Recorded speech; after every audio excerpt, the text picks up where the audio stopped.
Ah, there you are. Welcome to the TheBlackQuill. Come in, make yourself comfortable. Perhaps a cup of tea, a strong coffee, or even a glass of wine is in order. Go ahead, I'll wait. Once you're settled, draw your blanket a little tighter and dim the lights. Because tonight, we delve into the shadows where nightmares are born and whispered stories come alive.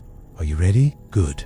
Let us begin. Tonight's story, The Night Mailman. There are things you remember even when you wish you could forget. Memories that claw their way out of the dark corners of your mind and refuse to die, no matter how much you beg for mercy. The Night Mailman is one of those memories for me. I was 12 when it started, old enough to know the difference between a bad dream and reality, young enough that I wasn't prepared for either to collide. It began on an ordinary summer night, the kind where the crickets sang in the distance and the humid air clung to your skin like a second layer. I remember the way the moonlight pooled on my bedroom floor, spilling through the half-open curtains. I couldn't sleep.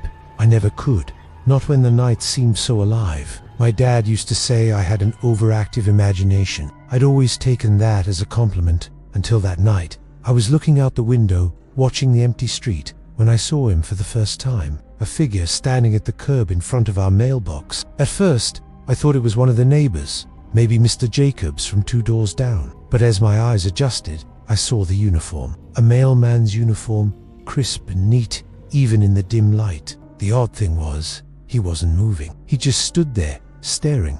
At first I thought he was looking at the house. Then I realized he was looking at me, right at me, into my window, into my eyes. I froze, my breath caught in my throat. My body turned cold, my skin prickling with a sensation I'd never felt before. Not fear exactly, not yet. Something deeper. Dread, maybe. A creeping, smothering sense of wrongness. Then he said it, just one word, but it slithered into my ears like a worm and burrowed deep into my brain. Mailman. The voice was flat, cold, almost mechanical. I yanked the curtains shut and dove under my blankets, heart pounding so hard I thought it might break free from my chest. I stayed there until morning, my body drenched in sweat, convinced it had to be some kind of mistake, a misunderstanding. Maybe I'd imagined it, but I hadn't. The next day, there was an envelope in the mailbox. No stamp, no return address, just my name written in shaky, uneven letters.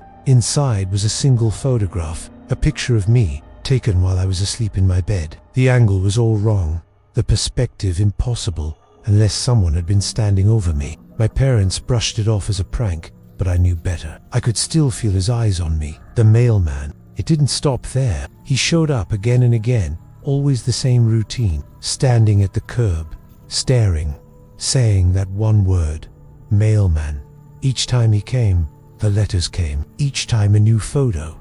Each time, my dread grew. Then he started appearing at other places. At school, in the grocery store, even at the park where I'd ride my bike. He never touched me, never did anything but stare, but that was enough. His presence was suffocating, a black hole of malice and intent. The 4th time I saw him, his face was different. No, not different. Wrong.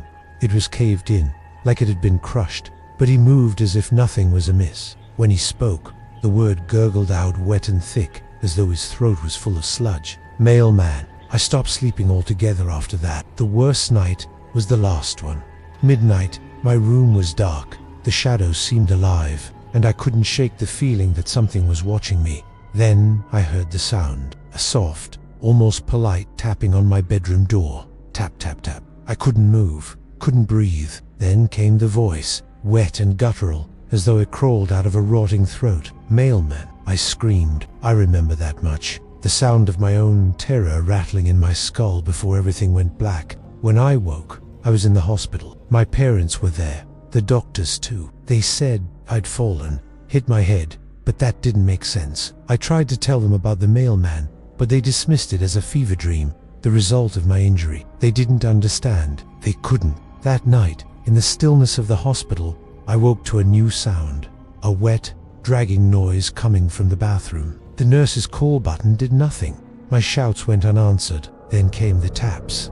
3 of them, deliberate and precise. Then that word, mailman. The door creaked open, and I saw him, skin rotting and hanging off in strips, his uniform hanging from his decayed frame like a shroud. His face was a hollow, caved in ruin, his eyes milky white and empty. He shuffled to my bedside, took out a camera, and snapped a photo. Then he slipped it into an envelope, sealed it, and whispered that awful word one last time. I blacked out again. When I woke the second time, the world had changed. The light through the window was blindingly bright, and everything seemed muted, like the sound had been turned down on reality. My parents were there, but they looked older, more worn. My mother's hair was streaked with grey that hadn't been there before, and my father's face seemed permanently etched with worry. The doctors told me I'd been in a coma for a year. They said it was a miracle I'd woken up at all. The words felt hollow, distant, like they were being spoken through a thick fog. Fevered dreams, they said, delusions, the result of head trauma and extended unconsciousness. They assured me it was all in my mind, but I knew better. When I finally went home, everything felt wrong. The house was the same, but it wasn't.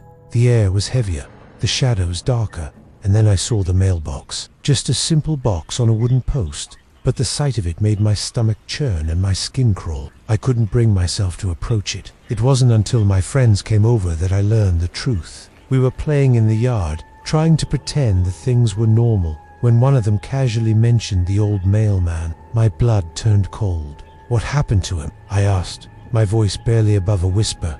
"You don't know?" one of them asked, wide-eyed. "Got hit by a car, same day you did." The words hit me like a punch to the gut. My mind reeled, struggling to make sense of it. "What do you mean, the same day?" "Yeah," another chimed in. "He got hit that morning, right in front of your house. They say it was the same car that hit you. Creepy, right?" I felt the world spin around me, my knees threatening to give out. The same car, the same day. The realization clawed its way into my brain, unwelcome and undeniable. Up until that point, I hadn't even been aware I had been hit by a car. My parents kept that part from me. They just said I had fallen and hit my head, but it couldn't be a coincidence. It felt like some twisted thread of fate had bound us together in that moment, tethering me to him in ways I couldn't understand. That night, I couldn't sleep. The words of my friends echoed in my mind, mixing with the memories of the mailman. I tried to convince myself it was over, that whatever curse or nightmare had plagued me had died with him.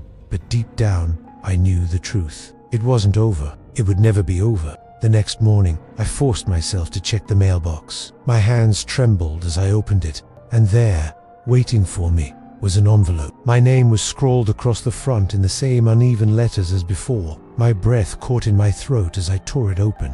Inside was a single photograph. Me, standing in front of the mailbox, taken from a low angle. My face was pale, my eyes wide with terror. The camera's perspective was impossible, as if it had been taken from the ground, from where he must have fallen after being hit by that car. I dropped the photo and looked up at my bedroom window, and there he was, the mailman, in my room, staring down at me, his hollow face twisted into a grotesque sight, his lower jaw hanging off as it slightly moved. And though I couldn't hear the words, I knew exactly what he was saying. That was over 20 years ago. I don't check the mail anymore. Anything in an envelope I throw away. But sometimes, late at night, I hear it, the tapping sound, and that voice. I know he's still out there, waiting, watching, and someday he'll come for me again, uttering that word, that one word, mailman. And so, with that, our journey into the shadows comes to an end, for now, but the stories never truly stop. They linger, waiting for the right moment to find you again. If you enjoyed tonight's tale, do remember to subscribe, leave a comment, and share it with those who dare to tread the darker paths. Until next time, keep your lights low, your blankets tight, and your mind open to the mysteries of the unknown. This has been the Black Quill. Farewell, for now.